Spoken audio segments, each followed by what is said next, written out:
আমাদেরকে সতর্ক যদি আমরা না হই তাহলে কিন্তু আমাদের সম্মুখ বিপদ আমাদেরকে ভোগ করতে হবে।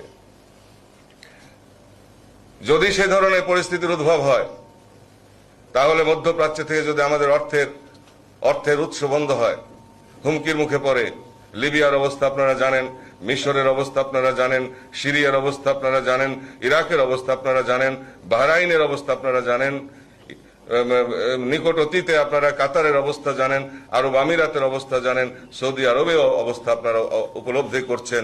রাজতন্ত্রের বিরুদ্ধে, শাসন ব্যবস্থার বিরুদ্ধে বিক্ষুব্ধ মানুষদের সংগ্রাম আপনারা জানেন এবং সেই সংগ্রামের উদ্ভূত পরিস্থিতি, আরো ইরান ইসরায়েলের সাথে সম্পর্ক, এই সম্পর্কের ধারাবাহিকতায় যদি সেখানে যুদ্ধাবস্থা শুরু হয়, দেখা দেয় এবং যুদ্ধ শুরু হয়ে যায়, তাহলে আমাদের জনগণের নিরাপত্তা কি হবে?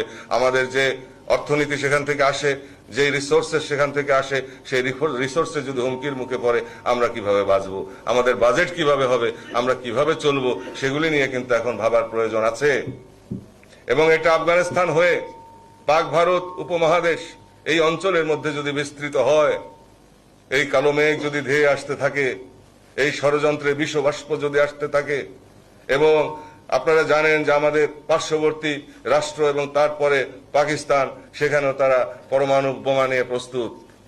সেখানে যদি কোনো ধরনের উত্তেজনা বিরাজ করে, কোনো যুদ্ধাবস্থা সৃষ্টি হয় এবং যুদ্ধ যদি লাগিয়ে দেওয়া হয়, তাহলে তখন আমাদের পলিসি কি হবে? সামগ্রিক অর্থে আজকে যা কিছু আপনাদের সামনে উপস্থাপন করলাম, এটা জাতীয় স্বার্থে আমি মনে করি যে সে ধরনের পরিস্থিতি ধীরে ধীরে আসতে শুরু করেছে। বিশ্বের আকাশে বিপদের ঘনঘটা দেখা যায়, মধ্যপ্রাচ্যের আকাশে বিপদের কালো মেঘ ছেয়ে গেছে এবং যেই মেঘ আস্তে আস্তে আফগানিস্তান হয়ে, ভারতবর্ষ হয়ে, ধীরে ধীরে পাকিস্তান হয়ে, যার কিছু কিছু বাতাস, নিম্নচাপের কিছু বাতাস বাংলাদেশও